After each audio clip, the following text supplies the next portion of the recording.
একসময় উট ব্যবসায়ী হিসেবে পরিচিত মোহাম্মদ হামদান দাগালো, যিনি হেমেতি নামে বেশি পরিচিত, আজ সুদানের ক্ষমতার অন্যতম প্রধান নিয়ন্ত্রক। তার নেতৃত্বে থাকা র্যাপিড সাপোর্ট ফোর্সেস দেশের প্রায় অর্ধেক অঞ্চলের ওপর আধিপত্য প্রতিষ্ঠা করেছে। সম্প্রতি তারা দারফুরের শেষ সরকারি ঘাঁটি এল ফাশ দখল করে নিজেদের অবস্থান আরও শক্ত করেছে। শত্রুদের কাছে হেমেতি ভয়ঙ্কর, তবে তার সমর্থকেরা তাকে দৃঢ়তা, কঠোরতা এবং দুর্নীতিগ্রস্ত রাষ্ট্র ব্যবস্থাকে ভাঙার প্রতিশ্রুতির প্রতীক হিসেবে দেখেন। হেমেতি ১৯৭৪ সালে বা ১৯৭৫ সালে দারফুরের এক যাযাবর পরিবারে জন্মগ্রহণ করেন। তার পরিবার মহারিয়া শাখার রিজেইগাত সম্প্রদায়ের, যারা ঐতিহ্যগতভাবে উট পালন করে জীবিকা নির্বাহ করে। দারিদ্র্য ও কঠিন পরিস্থিতির মধ্যে বেড়ে ওঠা হেমেতি কৈশোরে স্কুল ছেড়ে উট ব্যবসায়ে যুক্ত হন। তিনি লিবিয়া ও মিশরের মরুভূমি পাড়ি দিয়ে পণ্য বেচাকেনা করতেন। তখনকার দারফুর ছিল অবহেলিত, দরিদ্র ও আইনশৃঙ্খলাহীন, যা প্রেসিডেন্ট ওমর আল বশিরের সরকারের নজর এড়িয়েছিল। ২০০৩ সালে ফুর জাতিগোষ্ঠীর বিদ্রোহ শুরু হলে বশির সরকার আরব মিলিশিয়া জানজাউইদকে বিদ্রোহ দমনে পাঠায়। হেমেতি সেই বাহিনীর একটি ইউনিটের নেতৃত্ব দেন। জানজাউইদদের বিরুদ্ধে গ্রাম পুড়িয়ে দেওয়া, লুটপাট, ধর্ষণ ও হত্যার অভিযোগ ওঠে। আফ্রিকান ইউনিয়নের প্রতিবেদনে ২০০৪ সালে হেমেতির ইউনিট আদওয়া গ্রামে হামলা চালিয়ে ১২৬ জনকে হত্যা করে। মার্কিন তদন্তে জানজাউইদদের বিরুদ্ধে গণহত্যার অভিযোগ আসে। তবে হেমেতি তখন নিচের সারির কমান্ডার হওয়ায় আন্তর্জাতিক অপরাধ আদালতের নজরে আসেননি। সংঘর্ষের বছরগুলোতে হেমেতি কৌশলে নিজের অবস্থান শক্ত করেন।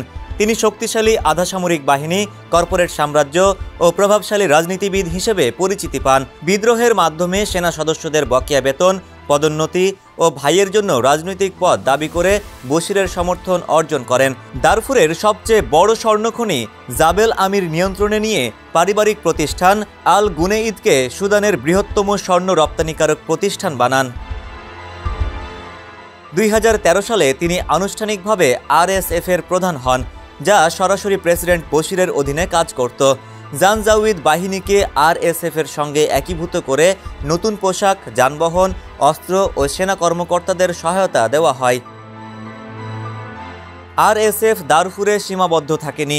দক্ষিণ সুদানের নুবা পর্বতমালার বিদ্রোহ দমনে ব্যর্থ হলেও লিবিয়া সীমান্তে মানব পাচার রোধের নামে চাঁদাবাজি ও অবৈধ কর্মকাণ্ডে জড়িয়ে পড়ে। ২০১৫ সালে ইয়েমেনে হুতি বিদ্রোহীদের বিরুদ্ধে যুদ্ধের জন্য সৌদি আরব ও সংযুক্ত আরব আমিরাত সুদানের সেনা পাঠানোর অনুরোধ করলে হেমেতি সুযোগটি কাজে লাগান। তিনি সৌদি আরব ও ইউএই এর সঙ্গে চুক্তি করে বাহিনীর সদস্যদের ভাড়াটে সেনা হিসেবে পাঠাতে শুরু করেন। আবুধাবির সঙ্গে ঘনিষ্ঠ সম্পর্ক তার জীবনের মোড় ঘুরিয়ে দেয় এবং আমিরাতের প্রেসিডেন্ট মোহাম্মদ বিন জায়েদের সঙ্গে সম্পর্ক গড়ে ওঠে। টাকার প্রলোভনে অসংখ্য তরুণ সুদানি ও প্রতিবেশী দেশের যুবকরা আরএসএফে যোগ দেয়। পরে তিনি রাশিয়ার ওয়াগনার গ্রুপের সঙ্গে অংশীদারিত্ব গড়ে তোলেন, যাতে প্রশিক্ষণ, স্বর্ণ ও বাণিজ্যিক চুক্তি অন্তর্ভুক্ত।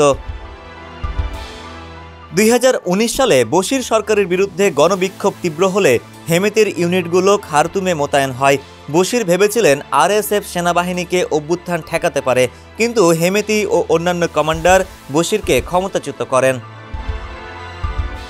ডেস্ক রিপোর্ট, সমকাল।